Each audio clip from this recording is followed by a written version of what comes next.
This is Leia and Cobalt Diamond, transmitting on all frequencies from abandoned crystal system colony planet Earth to viewers. We are now reviewing the second July 13th episode premiere, Steven Universe's Cry for Help. Enjoy. Like the subject of our last video, this episode was quite hyped up due to its revealing of a brand new gem, Sardonyx. I personally looked at the spoilers, and I have to say, even before the episode aired, people were shipping Sardonyx and Peridot because of their hair shape. And all I have to say about that, why? You know, sometimes I wonder what our generation is going to accomplish someday, and then I remember that things like this exist, and all my hope goes down the drain. But before we can talk about new gems, we have to talk about old gems, specifically Peridot, who starts this episode off by hijacking Earth's television signals to issue a cry for help, asking to be rescued from the planet where she remains stranded. Peridot is theorized to actually not be an old gem, like Pearl and the others, but only a few years old. Quite new. I know you didn't mean it like that, but I feel like I should say it anyways. In order for Peridot to deliver a signal this strong, she'd need to be making use of the communications hub, which had previously been destroyed. So the group travels to the communications hub, where it's up to them to destroy the tower yet again. Amethyst wants to fuse with Garnet to get the job done, but Garnet worries that their fusion, Sugilite, will be too reckless and destroy too much. So she turns to Pearl and has them both fuse into Sardonyx.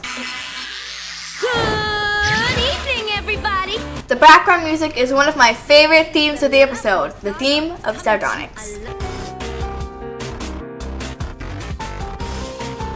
It's just so fun and yet professional at the same time, and I love it! Sardonyx is also amazing, by the way. That attitude, that style, that personality, everything about this character is entertaining to watch. She almost has the personality of a TV show host or a traveling performer, turning everything she does into an over-the-top act. It really leaves an impact. A lot of people consider her a magician, and I totally agree with that. And like a magician, she takes out this pretty cool weapon and uses it to make the tower disappear. Or I guess some of the tower. Aside from knocking a few columns out of place, the thing still has a lot of its foundation still standing, which doesn't seem very responsible. That's because she's not smashing it, like someone else might do.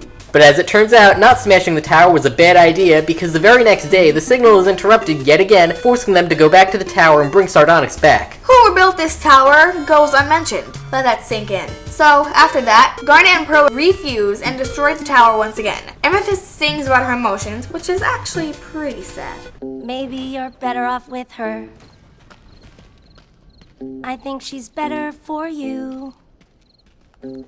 Although, admittedly, the song's wording is a little bit awkward at times. I had to use you to make me feel strong. That sounds surprisingly creepy. I get what she's trying to say, that she feels inferior, but that the self-consciousness goes away when she becomes Sugilite. But the way that sentence came out, I can't help but feel like it was one of those things that sounded better in her head than out loud. Not me. I thought all the lyrics were great. But the music isn't that good. It's kind of pretty sounding, but I wouldn't say the song really left a huge impact on me, other than continuing the story of the episode. It's not bad, just okay, but still, Sardonyx was awesome enough, so it doesn't really bother me. After the song scene, it cuts to Steven and Amethyst later that night. When they come back, they do a stakeout, trying to see if they can catch Peridot. Ah, there she is! No, wait.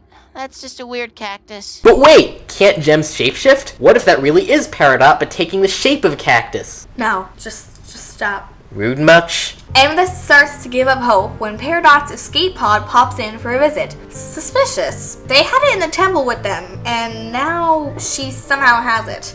Once it gets to the top, out comes Pearl? Yes, Pearl is the one who's been rebuilding the tower this whole time. I'll give the episode one thing, I sure wasn't expecting that. I saw the spoilers. And now you know why I don't look at spoilers. Anyway, the next day, Steven and Amethyst are trying to figure out why Pearl would do this. Maybe she's trying to get us more channels? Oh, I can only imagine what kinds of channels might come up now that the Gem Communications Hub is running. Miserable planet. So here, they're going to fuse for the third time, but Amethyst and Steven stop them. They make Pearl confess to Garnet, and then they remain mad for the last half of the episode after a short fight scene. Not a kicking fight, a verbal fight. I really liked the episode. It had some great music, and it set up a whole entire week of Steven Mom perfectly. They introduced a new character, had some great emotion at points, and even managed to throw in some comedy in there. I would give this episode a 4.3 out of 5. This episode was pretty entertaining. Sardonyx is definitely one of the best fusions we've seen on this show so far, and I'll be curious to see if they ever decide to bring her back for another episode. The setup was interesting, with Peridot trying to regain some form of control among the homeworld gems. It's neat how she keeps popping up every so often. It really gives her the feel of being a constant threat, and although they had some awkward wording, I thought the emotional scenes were interesting. But there's one more thing I'd like to talk about before closing this off, and that's how the episode ends. This episode is one of the first Steven Universe episodes outside of the two-parters, where the episode had what I call a legitimately bad ending. We find out that Pearl wasted the group's time, and the episode ends with everyone still kind of bitter. It's not a bad ending, but it's definitely an unusual one, and not what I'm used to seeing. Still, this gets a 4 out of 5. I enjoyed it. I think that the ending is really great. It's something unusual, and that's what makes it awesome. Plus, it's that continuous anger that sets up Steven Bomb. Anywho, thanks for watching, and we'll see you in the next video. Adios!